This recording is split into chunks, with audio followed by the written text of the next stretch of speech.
What's up, wrestling fans? Hey, it's the Tech Master here, and thanks for tuning in here on the Shadow Nose Network. Make sure you subscribe, make sure you comment and like our videos. All right, so I'm going to try and make this short and sweet, or at least as short as possible. There's a lot to talk about in the world of pro wrestling. Holy crap. All right, so first and foremost, we had AEW Double or Nothing over the weekend. We had the King and Queen of the Ring over the weekend. We had Raw and we had NXT. Holy crap. All right. First and foremost, Gunther and Randy Orton, I have to say, these guys went all out. What a phenomenal match. I believe that, the whole Randy Orton shoulder up thing was unfortunately just something that happened. It wasn't planned. But I like how the WWE and Triple H handled that. And I am definitely looking forward to a Triple H and Gunther rematch. But I like that Gunther has a shot at the World Heavyweight Championship coming up at SummerSlam. There was a lot of other tremendous matches on the card as well. Nia Jax, I'm really happy for her. Really glad that she won the Queen of the Ring crown, and she will also get a shot at the women's um, championship, or should I say the WWE Undisputed Championship.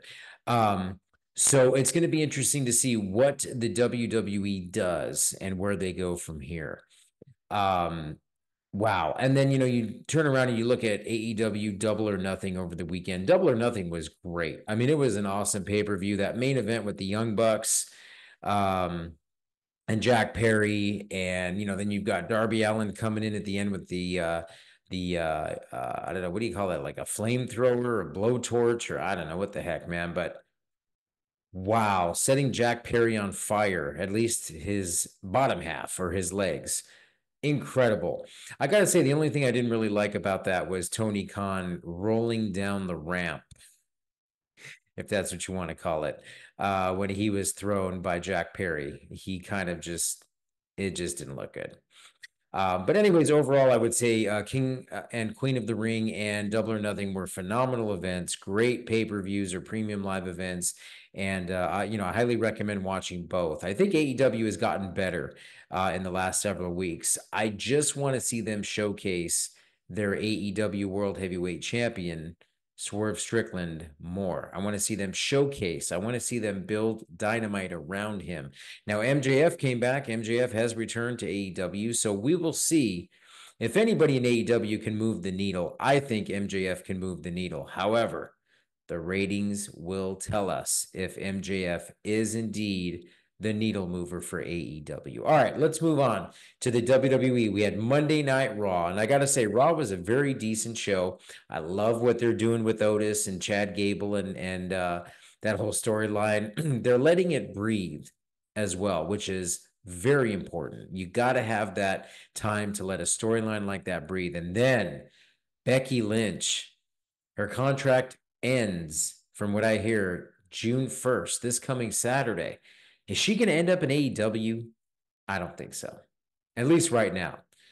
It's imminent that she wants time off. She's going to get extended time off. She's going to, spend time with her family, with her daughter. She just wants to take a break, and you can't blame her. She's accomplished a lot. But I will say this, AEW and the WWE have both made incredible offers. And I think that she's going to get one of the biggest offers, if she hasn't already, that a female wrestler, women's wrestler, will get. Now, will it be bigger than Charlotte? I don't know about that. I think Charlotte is by far the best women's wrestler right now in all of professional wrestling. And that's just, I think that's just, it is what it is. Then you look at Liv Morgan. I love what they're doing with Liv Morgan. She's got the women's world heavyweight championship. Again, you've got these world heavyweight championship titles on Raw. They really don't mean anything. They're consolation prizes, right? You've got Bayley, who's the WWE undisputed women's champion. And then you've got Damian Priest, who is the world heavyweight champion. No offense, right? And you've got Liv Morgan as the women's world heavyweight champion. And then you've got Cody Rhodes as the WWE undisputed champion. So again, you've got I think the main titles, which are on SmackDown, then you've got the consolation prizes or the secondary titles on Raw. It just sucks because I think they did that because the original plan was obviously Cody Rhodes to take a back seat with while Roman Reigns and The Rock were going to headline WrestleMania 40. And I think they created that World Heavyweight Championship on Raw for Cody Rhodes to chase that title, knowing that The Rock and Roman Reigns was supposed to be the main event at WrestleMania 40. Anyways, getting off topic here. But I love what they're doing right now with Liv Morgan and Dom. Phenomenal storyline, outstanding. Dom is not the bad guy here. I think what's going to end up happening is Dom and Mommy, when she comes back, they're going to be monster faces and they're going to go after Liv Morgan. And I think Dom is going to help go after Liv Morgan, but they're building the storyline with Liv just being this troublemaker and watch out, man. She's bad news and all that kind of stuff. I just absolutely love what they're doing right now in the WWE with certain storylines and things of that nature. So I'm excited to see that. We still are waiting for the return of CM Punk, man. CM Punk and Drew McIntyre, you've got that match. You've got Drew McIntyre and Damian Priest coming up at Clash of the Castle. Man, I mean, it's just endless. I mean, you've got the WWE has got so many feuds and storylines and matches in their back pocket. It's unbelievable. So I'm excited to see what happens. Speaking of WWE, NXT tonight, holy shit. I'm just going to say this. Out of nowhere, Roxanne Perez's opponent to face her for the NXT championship, the women's NXT championship, Jordynne Grace, the current TNA women's champion. And there were TNA chants throughout the NXT Performance Center tonight. Holy crap. It was great to see. And I'm telling you, Jordynne Grace just has that presence.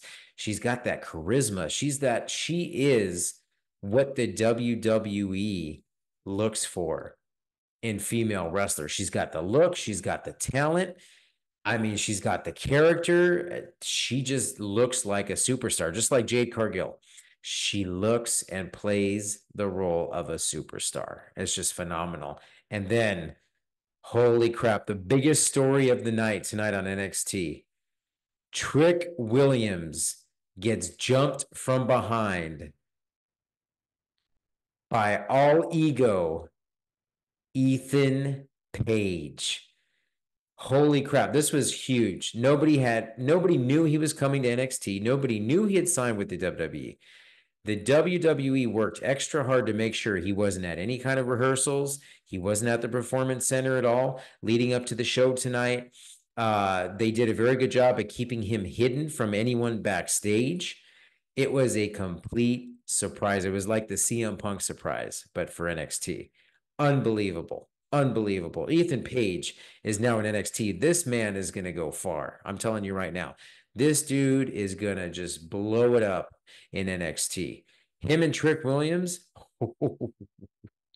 what a match and a feud that's going to be. And did you hear the pop for this guy? And it was funny because we heard a reference from one of the announcers. It wasn't Booker T, but the other announcer, was it Vic Joseph, that said, hey, that's Ethan Page. Wasn't he in They almost said AEW, but he didn't. He got stopped. And he got cut off. It was pretty funny. But what a phenomenal week in wrestling it's been, man. I'm just telling you, like each and every week, pro wrestling continues to blow me away. I mean, there's so much going on. We'll have to see tomorrow night on AEW what they do on Dynamite. Can they move the needle? Can they actually bring the ratings above what they've been, above 800,000? Can they get close to 1 million? Can they surpass 1 million? Where's Becky Lynch going to go? Is she going to show up in AEW as Rebecca Quinn? Is she going to come back to the WWE eventually? I mean, with Seth Rollins signing a new deal with WWE, I just don't see her leaving. I don't see her going to AEW. Never say never in this business. Crazier things have happened, but I'm just going to say I cannot picture Becky Lynch stepping foot into AEW or signing with AEW. We'll have to wait and see, but I think she's going to just kind of take a break for the next few months and kind of see where, how things play out. But I can tell you right now, she probably has a couple of lucrative amazing offers from both AEW and WWE. And I think WWE respects her enough to give her space and to just allow her to, take as much time off as she needs, knowing that she's not going to jump to AEW by giving her the space and what she's asking for. So, anyways, hey fans, what a wonderful time it is to be a pro wrestling fan. I'm the Tech Master. Thanks for joining us here on the Shadow Nose Network. This is the Top Wrestling Wrap Up, and I'll see you again with more breaking news.